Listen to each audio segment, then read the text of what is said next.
Bienvenue dans le Club des Hommes en Noir, heureux de vous retrouver pour cette deuxième émission après le déconfinement. Nous retrouvons bien les mêmes invités que la semaine dernière, à savoir l'abbé Grégoire Sellier, l'abbé Claude Barthes et l'abbé Guillaume de Tanoirne. Merci beaucoup de votre présence, messieurs.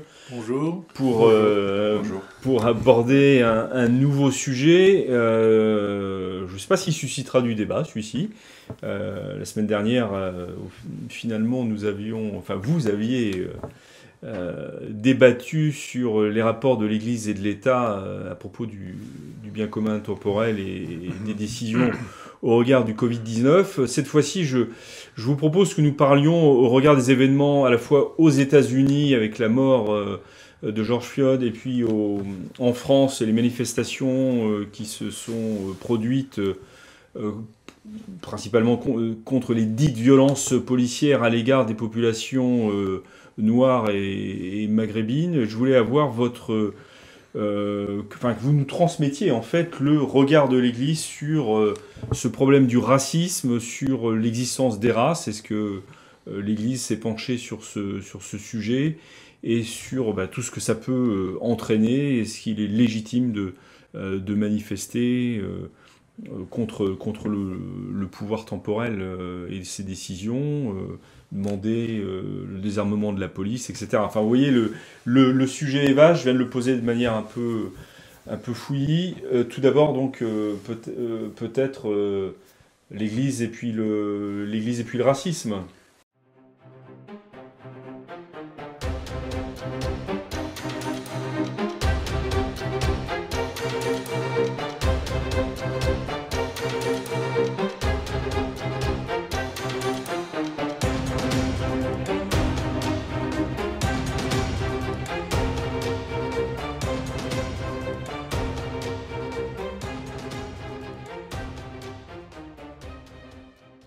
Alors, je pense que le racisme, c'est un sujet tout à fait piégé, donc il faut essayer de l'aborder positivement, parce que c'est un sujet dans lequel on risque de... Vous avez un regard positif sur le racisme. Non, mais c'est un sujet.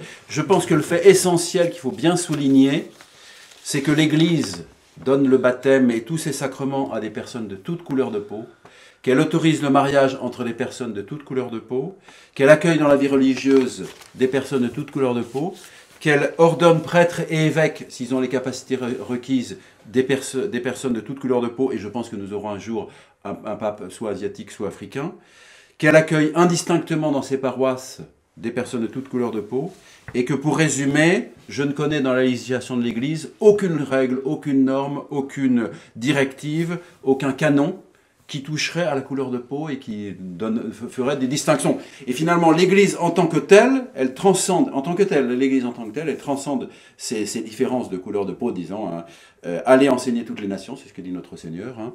Et puis ce que dit saint Paul, il n'y a plus ni juif, ni grec, ni homme libre, ni esclave, ni homme, ni femme, et donc tous les êtres humains sont aptes à devenir les enfants de Dieu. Je pense que ça, c'est vraiment le premier regard de l'Église sur cette question d'éventuelle race, c'est que pour l'Église, il n'y a pas de distinction par rapport à la vie surnaturelle et la vie éternelle.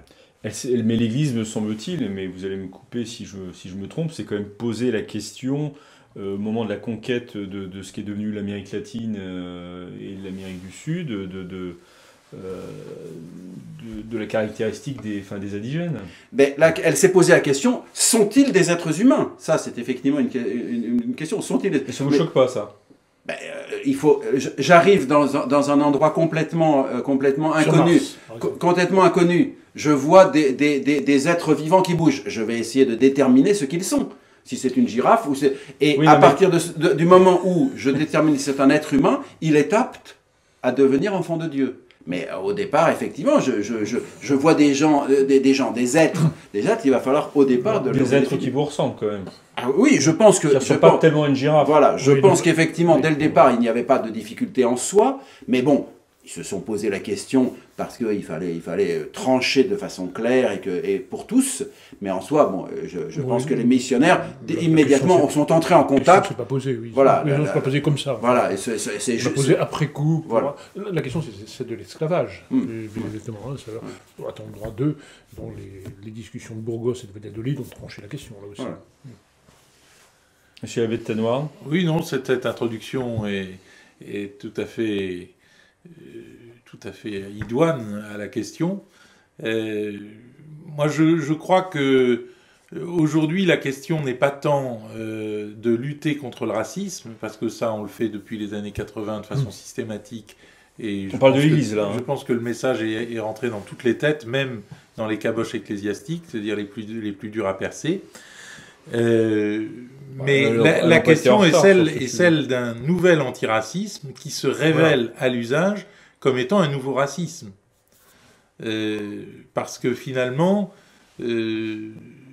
la mort de George Floyd a déclenché des réactions en chaîne qui ont toutes pour point commun de considérer que le racisme doit être... je vais trop vite, que la race doit être prise en compte et qu'elle est même le critère décisif et définitif. On juge Colbert, par exemple, on juge Colbert non pas aux actions qu'il a entreprises pour le bien commun de la France sous Louis XIV de manière admirable, on juge Colbert sur le Code noir. Et c'est tout. Mais jusqu'ici, on évitait de parler du Code noir. Et alors ça, me semble-t-il, c'est du racisme.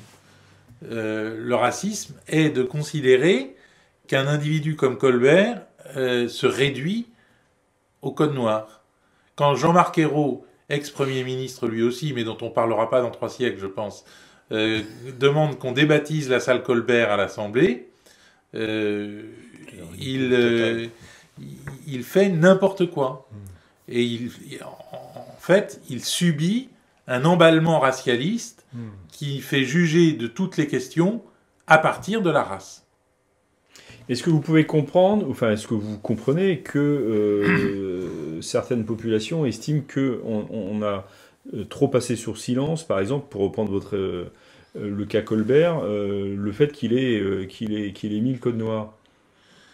Ça doit faire partie du jugement d'ensemble. Je ne pense pas que ce soit Colbert qui ait élaboré le Code noir. Je pense que ce sont des administrateurs, des fonctionnaires qui ont fait remonter un certain nombre d'informations depuis les Antilles françaises et qui ont essayé de parer au pire.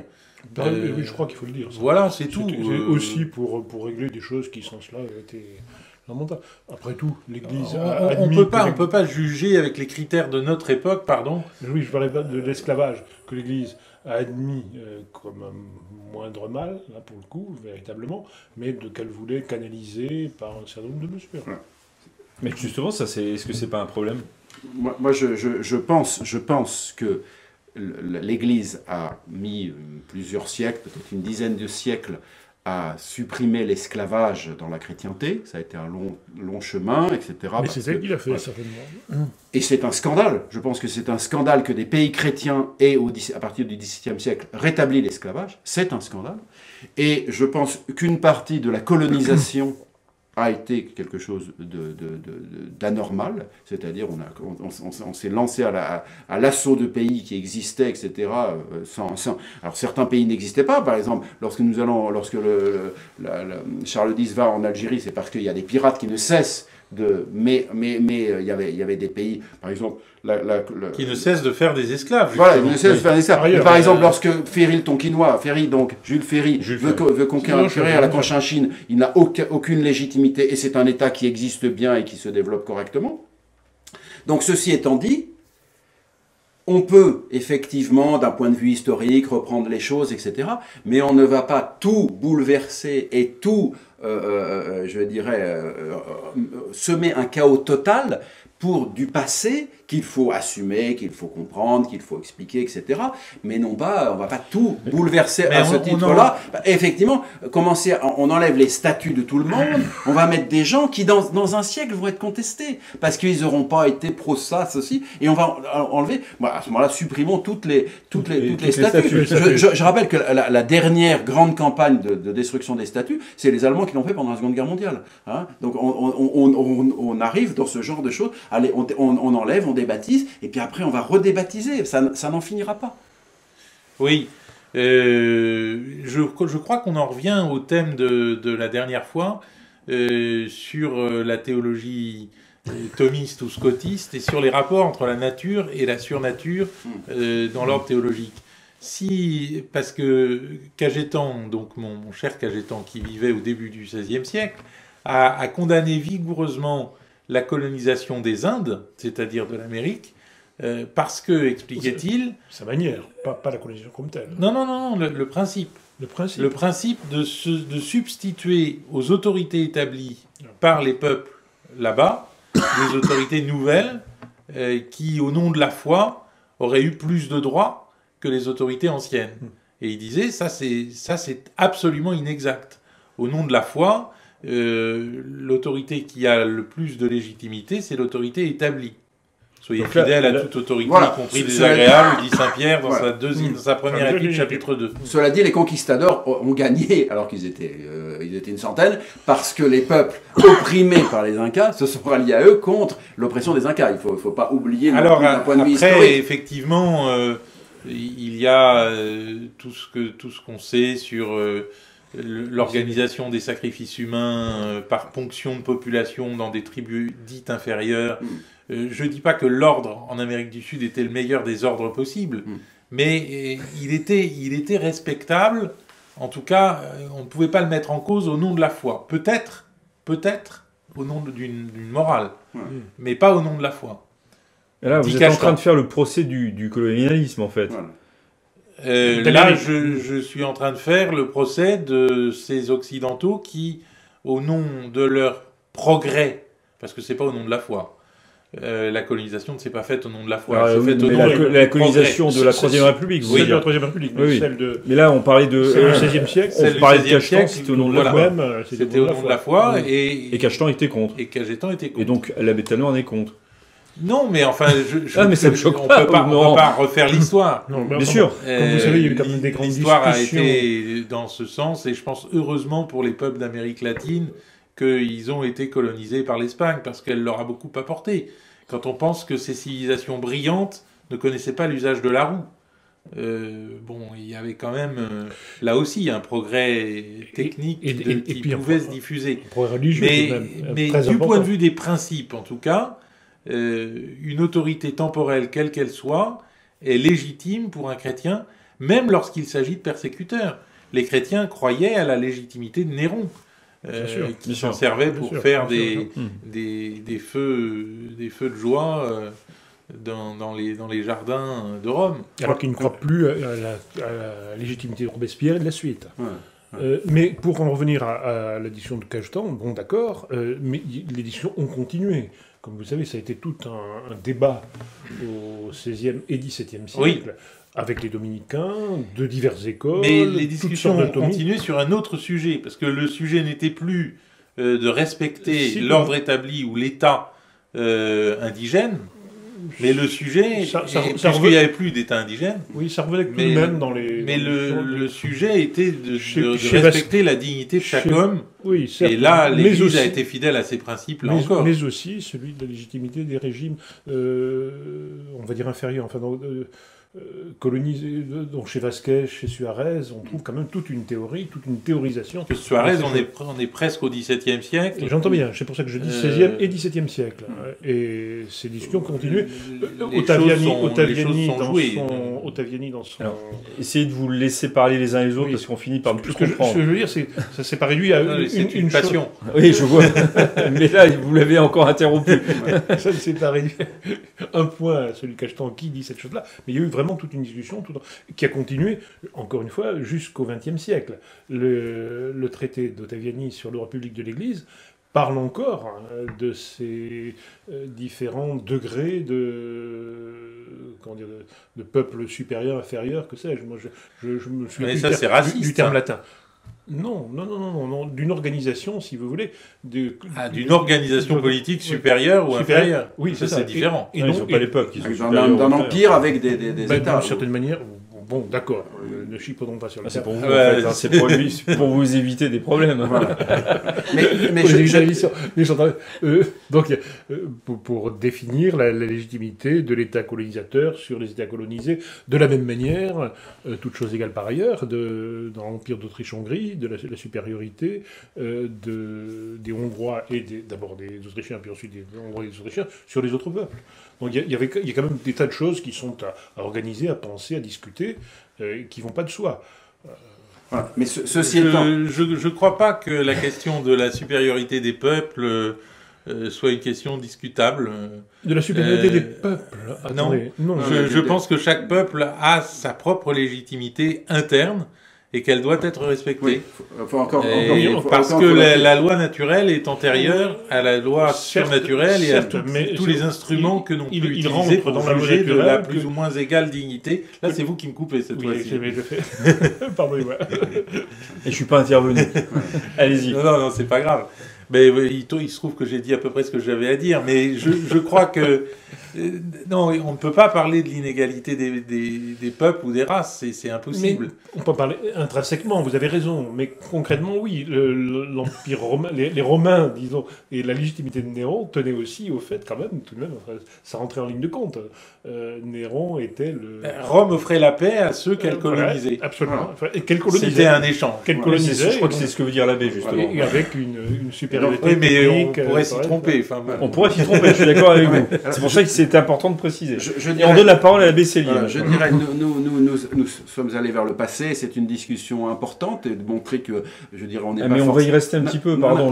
Alors je vous interromps tout de suite, là c'est moi qui vous interromps, parce que reste quand même pendante la question de l'esclavage et de l'Église, qui pendant 10 siècles, vous avez dit, l'Église a essayé de faire disparaître l'esclavage, mais a demandé aux esclaves de rester fidèles à leur maître et ne l'a pas remise en cause. Oui, mais parce qu'effectivement, l'Église... Ça pose question quand même. L'Église a considéré que c'était un état de fait qui était un état de fait moins bon, mais pas en soi intrinsèquement mauvais, et elle a fait évoluer les choses lentement parce que, pour ne pas créer un chaos complet dans la société, qui, je rappelle, a existé lorsqu'il y a eu des grandes campagnes de cessation de l'esclavage dans un certain nombre de pays au 19e, etc., où l'esclave se retrouvait jeté dehors, sans ressources, et que c'était une mauvaise solution. Mais ensuite, donc l'esclavage s'est transformé en servage, puis le servage a été adouci, etc. Mais après, si vous voulez, c'est pas l'Église qui a lancé je dirais la réesclavagisation à partir du 16e, 17e siècle, et l'Église s'est battue comme elle l'a pu.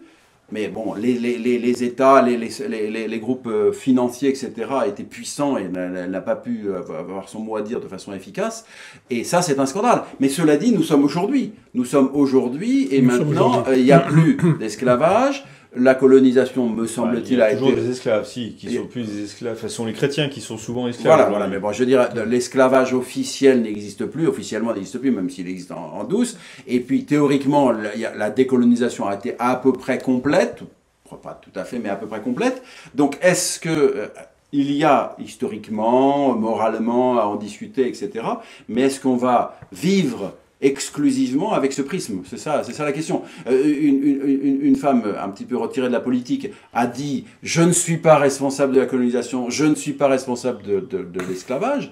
Elle a raison d'un point de vue individuel. On peut toujours dire que le gouvernement ou l'État a une certaine responsabilité dans le passé et faire une analyse historique. Mais bon, il y a quelque chose de vrai, c'est que les gens qui protestent ne sont pas ni colonisés ni esclaves. Les gens qui sont agressés ne sont ni colonisateurs ni esclavagistes. Et que donc, si tout est à travers ce prisme, on ne va pas en sortir, c'est tout. Et il faut dire et affirmer que tout ce qui se passe actuellement montre que l'antiracisme est instrumentalisé par essentiellement la gauche américaine.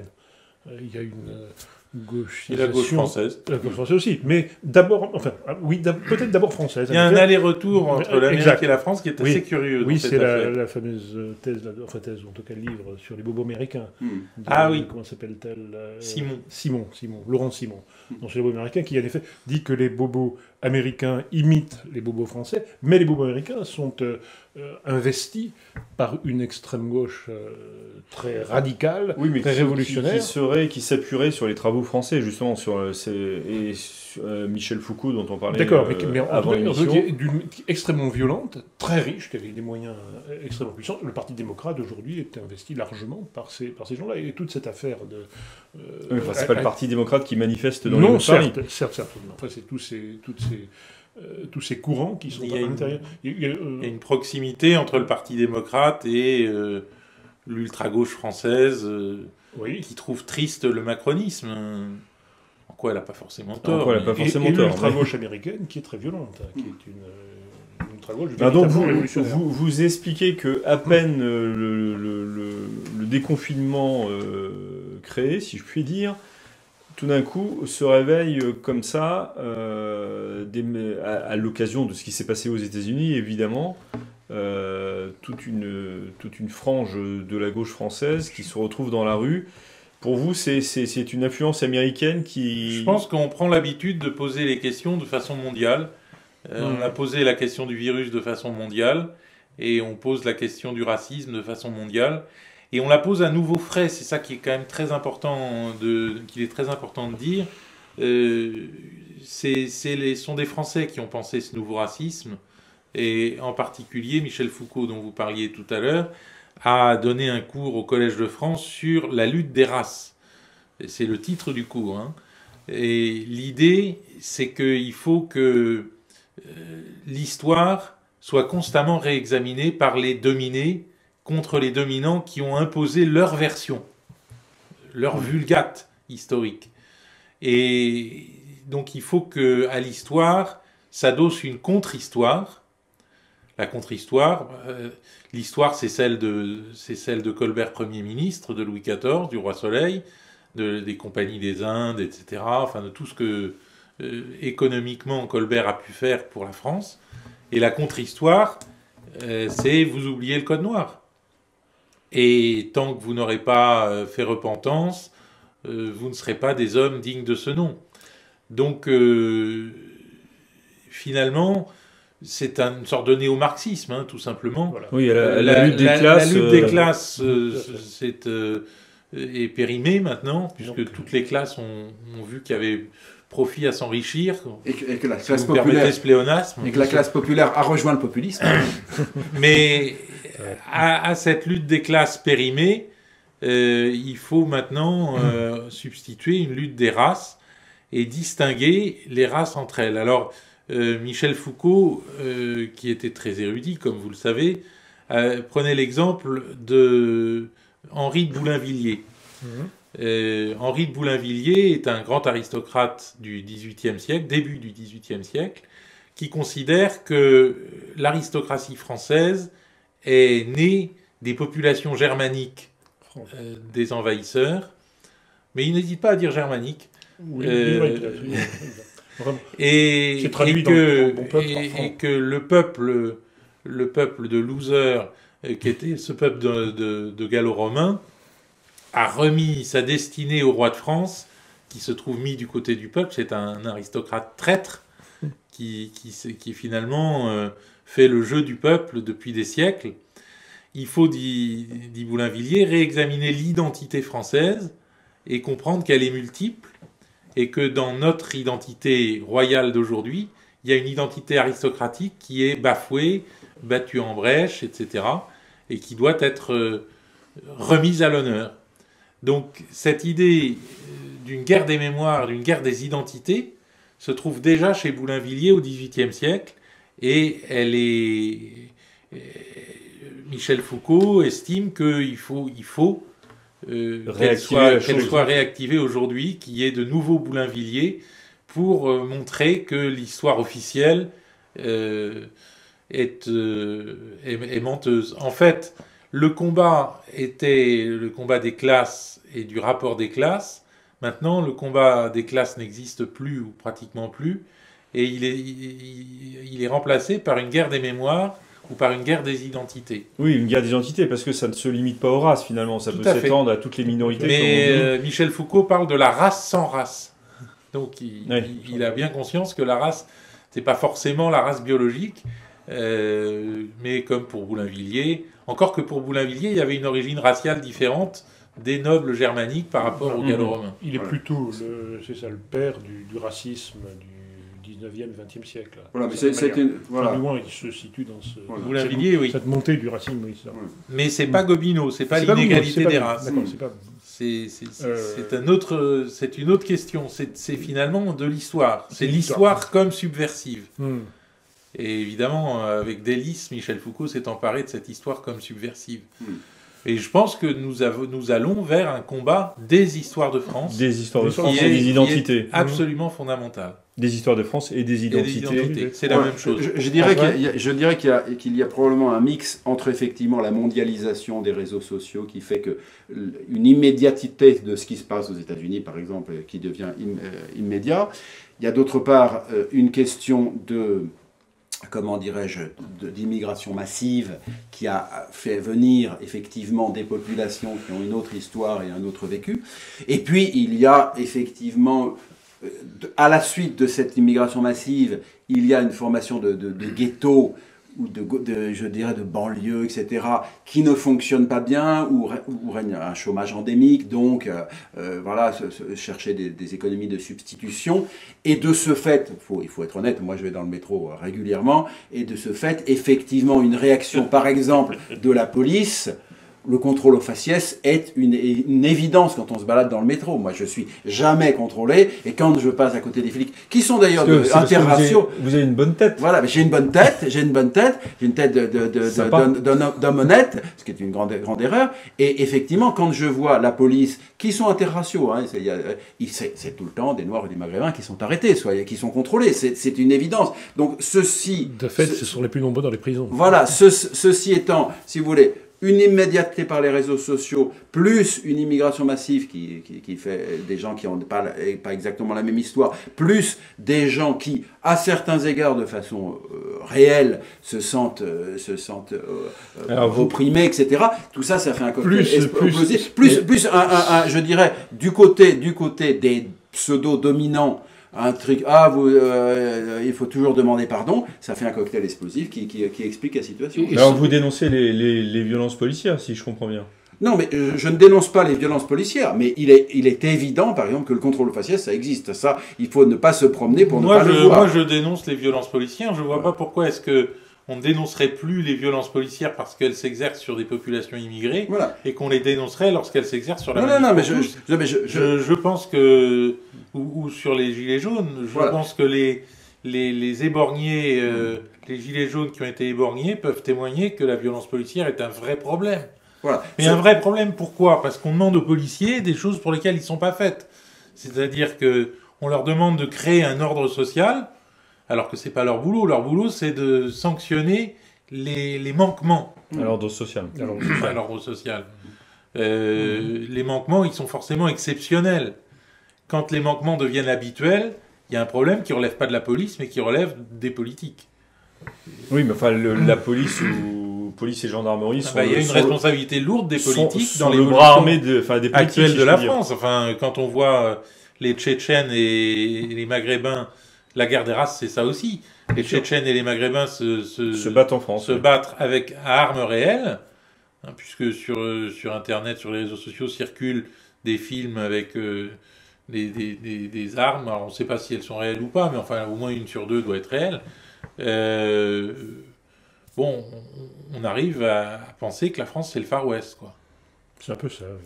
Ben, c'est l'américanisation. Mais là, la responsabilité c'est pas la police, c'est les politiques. Par ailleurs, quand la police ou le chef de la police dit aux policiers que l'émotion est supérieure à la loi, évidemment, il y a un certain désordre aussi dans Là, c'est dans sa tête. Voilà. C'est dans sa tête. Oui, mais ça a des effets sociaux, là aussi. Enfin, des effets politiques. Oui. C'est pas juste dans sa tête. Parce que c'est dans la tête des gouvernants, je pense. Mais je crois que c'est une bonne chose qu'il ait dit ça, parce qu'il a dit ce que beaucoup pensaient tout bas, il a osé le dire tout haut. Comme le petit garçon dans le conte d'Andersen, qui a été le seul à dire « le roi est nu ». Oui, mais qu'est-ce qu'on fait maintenant? Mais là, il est ministre de l'Intérieur. C'est le ministre de l'Intérieur qui est le petit garçon de l'affaire, oui, mais qui dit « le roi est nu ». Il n'y a plus de loi, il n'y a plus que des émotions. Oui, alors ça c'est clair, mais ça ne résout pas le problème et ça met même de l'huile sur le feu, en fait. Parce que ça laisse entendre que demain, tout est possible, en fait. Je pense effectivement. Et alors, la police est en premier plan. Ils ont quand même subi pendant ces 2 dernières années, je veux dire, c'était vraiment très très lourd pour eux. Ils étaient tout le temps, le règne de Macron a été le plus désordonné de tous les règnes de la Ve République. Des policiers qui sont en premier rang. Donc forcément, à un moment ou à un autre, ils sont fatigués, exaspérés, scandalisés, et il y a des débordements qui ne sont pas normaux, qu'il faut vraiment éviter. Mais je dirais, voilà, c'est parce qu'ils savent très bien qu'ils arrêtent quelqu'un et il sera relâché un jour plus tard, alors qu'il a 20 condamnations au truc et qu'il n'est pas mis en prison. Donc il y a aussi, je dirais, il y a aussi une fatigue, il y a aussi qui explique tout ça. Ça ne le justifie pas, mais je pense, comme dit la bête à noix, c'est aux politiques de faire de la politique et non pas de se reposer sur les policiers pour essayer de rencontrer la famille Traoré alors qu'elle est en plein examen judiciaire. Donc vous avez raison, mais tout ça est à l'intérieur d'un système quand même qui est totalement pervers, parce qu'il est évident que les politiques actuelles ont donnent des consignes finalement idéologiques, y compris aux policiers, enfin aux policiers. Et donc ils vont agir contre les gilets jaunes d'une certaine manière, contre les manifestations pour la vie d'une manière, d'une autre manière différente contre les manifestations antiraciales, etc. C'est qu'en réalité, la vérité, c'est qu'il n'y a plus de bien commun. Donc on est dans un système qui de soi est le désordre et qui en effet essaie de...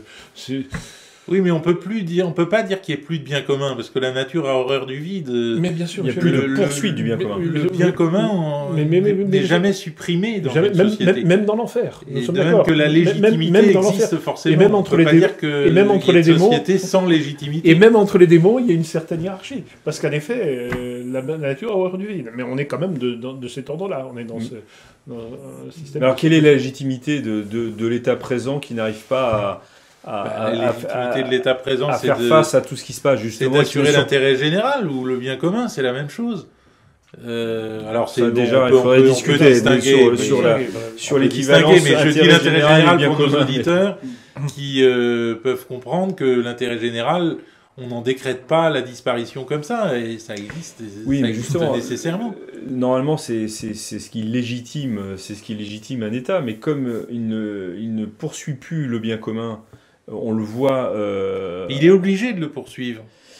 Il est obligé d'en poursuivre des parts du bien commun. C'est tout le paradoxe du macronisme. Mais ça qui a prophétisé le nouveau monde pendant des années, et qui, ce nouveau monde de la guerre des races arrivant, se cache pour ne pas voir la réalité. Pourquoi ? Parce que en tant que président ou en tant que ministre, on ne peut pas faire n'importe quoi. On est obligatoirement conduit par son propre rôle. Oui. Monsieur Castaner, il est quand même ministre des flics, il est le chef des poulets. Enfin, on dit ça comme on veut, mais c'est sa fonction. Et même si dans sa tête, il se voudrait ailleurs, ou il comprend pas son rôle, il est obligé de l'exercer. Oui.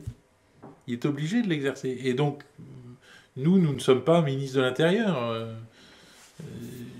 Je crois que le bien commun demeure, même quand il paraît controversé, difficile à établir. Mais que le bien commun demeure, ça c'est certain, il ne disparaît pas, mais il n'est plus poursuivi par celui qui doit donner la direction vers le bien commun. Quand même un peu, il est le seul. Il y a des parts de bien commun qui sont poursuivies. On ne peut pas se substituer attendez, j'ai pas fini. Aux responsables du bien commun. Bien sûr, mais il y a des parts de bien commun qui sont assumées, mais pas la totalité. Sinon, on ne serait pas dans ce chaos. Saint Thomas parle du là c'est l'idéologie qui est poursuivie. Mais il en parle avec quelle réserve? Certes, mais bon, il y a le De Regno dans lequel il dit que hoc apostolice doctrine non congruit, le tyrannicide ne convient pas à la doctrine des apôtres. Ne marche pas avec la doctrine des apôtres, alors que dans la somme théologique... Mais laissons là le tyrannicide, c'est encore une autre question. Il est à la limite d'accepter le principe du tyrannicide. Mais je veux dire, si saint Thomas développe deux idées opposées sur une question aussi terrible. Sur la mort du tyran, c'est une autre chose. Sur la disparition. Donc, quelle légitimité est celle de l'insurrection? C'est une autre question. Est-ce qu'il peut arriver qu'un chef n'ait aucune légitimité? C'est ça la question. Si un chef n'a aucune légitimité, il peut être, effectivement, et il doit être supprimé. Voilà, si la chose est possible. Mais finalement, c'est ce que dit saint Thomas. Si la chose est possible. Sans entraîner Mais il a toujours une forme de légitimité. Dans le moment, bien entendu, il organise... c'est ce que dit Kant, qui est absolument hostile au tyrannicide. Il fait rouler les voitures à droite ou à gauche, selon... Et il est le seul à pouvoir décréter ce genre de choses. Ce n'est pas le bien commun, ce sont des parcelles de bien général, on va dire. Oui, mais le bien commun est partout. Oui, certes, mais on pourrait dire que ce soit le bien commun. Ce que je veux dire, c'est qu'on est quand même dans un système, on va dire, de désordre institutionnalisé. C'est dans ce cadre-là que nous raisonnons, dans un système révolutionnaire, intrinsèquement révolutionnaire, et où tout est faussé, tout est pervers. Nous sommes dans un... Et quand bien même des actions bonnes sont menées, supposons celle des Gilets jaunes, supposons celle de la Manif pour tous, elles se placent dans ce cadre, et il faut toujours voir ça, c'est très difficile, très, très difficile. Nous sommes dans un système idéologique difficile à admettre, mais au-delà de l'idéologie du système, il y a la fonction de ceux qui l'exercent et qui doit être respectée, qui ne peut qu'être respectée. Certainement pas. Si ces personnes sont... Je parle de leur fonction. Hein. Oui, j'entends bien, mais si ces personnes sont des tyrans, elles n'ont pas à exercer cette fonction. Par conséquent, tout faire pour essayer d'établir pas ce bien commun. Et parce que même le tyran exerce une forme du bien commun, la disparition du tyran peut être pire que le mal. La plupart du temps, elle l'est. La plupart du temps, elle l'est. Vous avez tout à fait raison. Monsieur Avesselier, vous vouliez dire un mot? Revenons au sujet propre. Mais si on tourne autour, en fait. Voilà, du racisme du racisme et de l'antiracisme actuellement. Je pense que nous avons un problème de fond, c'est-à-dire, est-ce que nous sommes dans une société qui peut accepter l'oubli et le pardon? Parce qu'il y a un moment ou un autre, il va falloir dépasser des conflits anciens, des péchés qui ont été condamnables, etc. Et donc, effectivement, l'Internet qui garde tout, la prolongation de la vie qui fait que les règles de prescription sont devenues plus ou moins obsolètes, etc., font qu'on ait une société qui ne veut pas oublier, alors qu'il va falloir à un moment oublier. Vous savez qu'un certain nombre de pays sont sortis de dictatures, de ceci, avec des lois sur l'oubli. Hein, puis ces lois sur l'oubli sont remises en cause, et finalement on crée du chaos. Donc est-ce que nos sociétés sont capables d'oublier d'un point de vue moral? Pas. Les historiens continueront à en discuter, à en exposer, etc. Et de pardonner, d'accepter de vivre les uns avec les autres, alors que nous avons des histoires différentes, avec peut-être que mon ancêtre vous a fait du mal et que votre ancêtre a fait du mal à mes ancêtres, mais à des moments différents, etc. Que vos ancêtres ont peut-être été des pillards, puis ensuite... c'est possible, mais est-ce qu'on est capable de vivre ça? Je trouve qu'aujourd'hui, rien ne peut être oublié, rien... Et on va vers une société qui est proprement invivable. Vous avez tout à fait raison, mais le raisonnement que vous faites, à savoir le nécessaire oubli, la prescription, qui est un effet fondamental pour la vie d'une société familiale, d'une société publique, d'une cité, n'existe plus pour des raisons idéologiques. C'est parce que nous sommes dans le chaos. Non, mais j'en suis d'accord. Mais je dirais, par rapport à cette question qui est posée, quelle réaction face à ce racisme, antiracisme, voilà, combat des races, etc. Et qu'est-ce qu'une race? Voilà, non mais par ailleurs aussi, c'est pas que la couleur de la peau. Voilà, je dis que il faudrait effectivement aller vers je dirais une puissance publique qui travaille à dire voilà, nous allons nous accepter les uns les autres avec notre passé, qui est ce qu'il est, etc., que les historiens vont en discuter, etc. Mais il faut impérativement de part et d'autre, parce que sinon... Alors en plus, je dirais, le système démocratique fait qu'il faut surfer sur des vagues, et que donc il faut sur le conflit. Voilà, donc, et que donc il faut mettre de l'huile sur le feu du côté de vos partisans. Nous avons un président d'une puissance mondiale qui met de l'huile sur le feu par rapport à ses partisans, tandis que les autres mettent de l'huile sur le feu par rapport à leurs partisans. Ils espèrent que ce soit les Noirs qui le votent, le Parti démocrate, ou que ce soit les Blancs qui votent pour M. Trump. Et on construit en fait du conflit grâce au système démocratique, il faut le dire. Sur le nécessaire oubli. Justement, le nécessaire oubli vous honore, et ça ne m'étonne pas, vous êtes chrétien, monsieur Abesselier. Voilà votre gloire. Et pour vous, il n'y a rien de mieux que l'oubli des offenses. Mais je crois pas que ce soit le problème, l'oubli des offenses. C'était une félicitation qui cachait un coup de poignard. Non, pas du tout. Il faut avancer ensemble vers une vérité qu'on découvre. Je crois que le problème n'est pas de créer de l'oubli. Le problème est de ne pas créer une fausse mémoire. Et de faire parce que c'est le problème d'aujourd'hui. Où les gens croient connaître l'histoire. Enfin, il faut écouter les chaînes d'information en continu, c'est aberrant. Les gens croient connaître l'histoire et en décident du fond de leur fauteuil alors qu'ils n'y connaissent rien. La première chose, me semble-t-il, qu'il faudrait faire, c'est convoquer des historiens de diverses tendances et leur demander ce qu'il en est, par exemple, de l'esclavage, de l'histoire de l'esclavage, du rôle que les tribus africaines esclavagistes ont joué dans la pratique de l'esclavage. Moi, j'étais au Gabon, où il y avait une tribu esclavagiste qui était montrée du doigt par les autres. Je ne citerai pas de nom parce que je ne veux pas réalimenter de vieux conflits, mais je veux dire que c'est une réalité actuelle, l'esclavage comme réalité interafricaine. Oui, ça existe aussi. Et ça n'a pas disparu. Voilà. Donc, mais qu'est-ce qu'il faut ? Il faut des historiens qui aient une vraie vision d'ensemble. Ah oui, alors là, bien sûr. Et il faut créer une vraie mémoire. Parce que dans le combat de la mémoire, si on ne le mène pas, ou si on le mène juste à partir de l'oubli, on sera forcément perdant. Il faudrait passer vos historiens au gel hydroalcoolique idéologique. Pour que...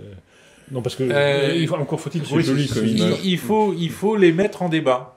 Ouais. C'est pas suffisant, parce qu'effectivement, si c'est des prismes idéologiques qui s'opposent, c'est plus de l'histoire qui se confrontent. Si on met Benjamin Stora en face de Jean Monnet, par exemple, eh bien, on a quelques chances d'avoir sur l'Algérie de véritables données. C'est vrai. Effectivement.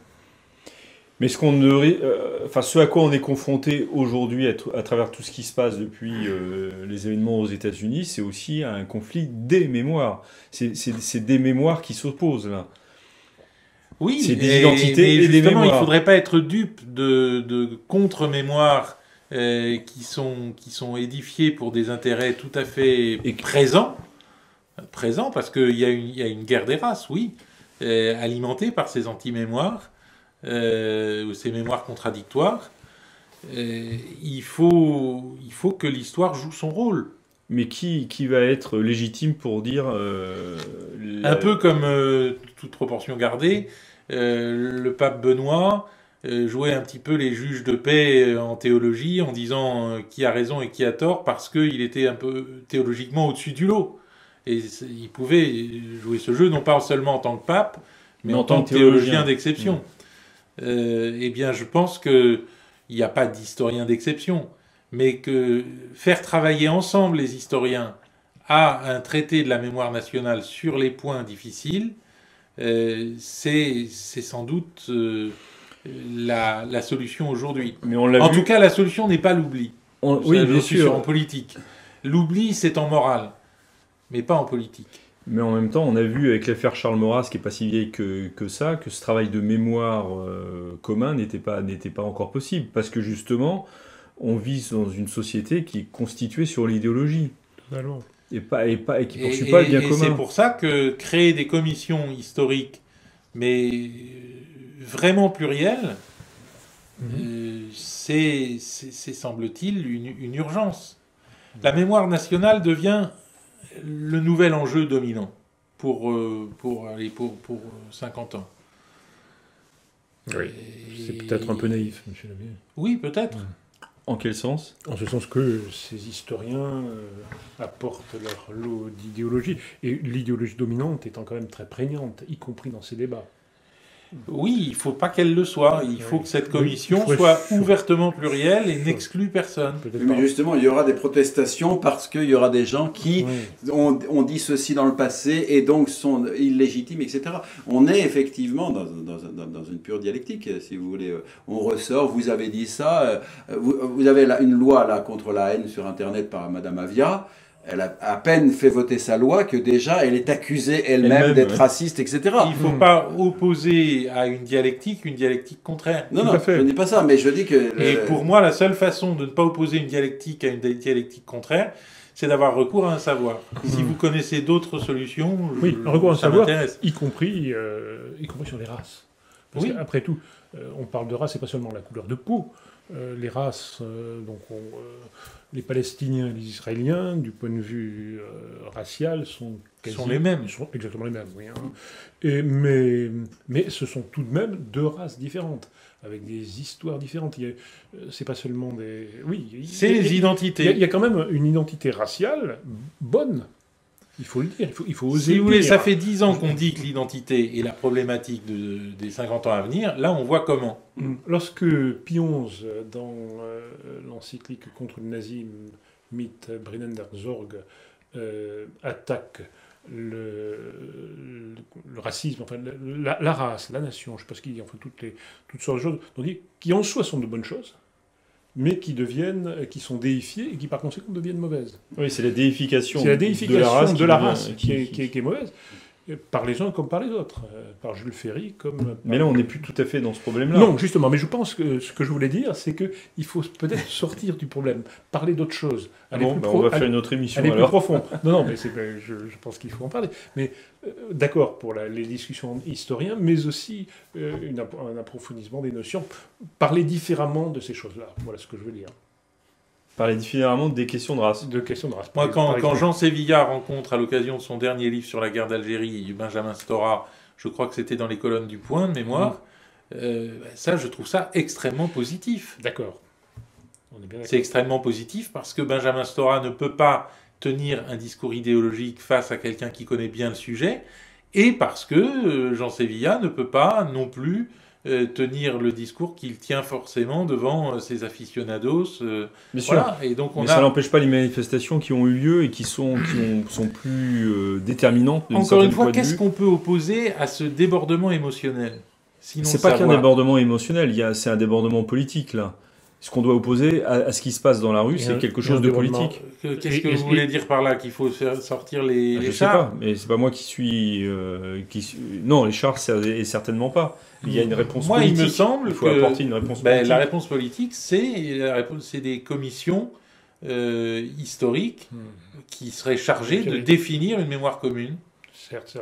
C'est un mouvement politique, sans complotisme, mais c'est quand même un mouvement politique organisé, largement. Et est-ce que dans l'individualisme dominant d'aujourd'hui, est-ce que les gens accepteront d'avoir une mémoire commune? Parce qu'on est là... ça c'est toute la question. Tout le monde veut avoir son avis et décide, toute la question. etc. Quand on regarde les choses sur Internet... La mémoire devient un instrument de lutte. Les commentaires. Chacun a son opinion et l'exprime, etc. Ça fait aussi partie de cette modernité, de ces réseaux sociaux, etc. Tout le monde s'exprime et a son opinion définitive sur tout. Et là, à ce moment-là, peut-il y avoir une mémoire commune? C'est ça la question. Et bien sûr, c'est sur cette question, merci Monsieur Labessélier, que nous allons achever cette émission. On voit bien qu'on n'a pas épuisé très largement le sujet. Il faudra certainement y revenir, mais l'actualité nous commandera d'une manière ou d'une autre. Merci beaucoup de vos apports et de votre participation à ce nouveau club des hommes en noir. Voilà, c'était la dernière émission de cette saison 2020 du club des hommes en noir. Nous nous retrouverons, j'espère, à la rentrée. N'hésitez pas à apporter vos dons et vos soutiens au club des hommes en noir pour que nous puissions nous revoir. Très bon été à tous.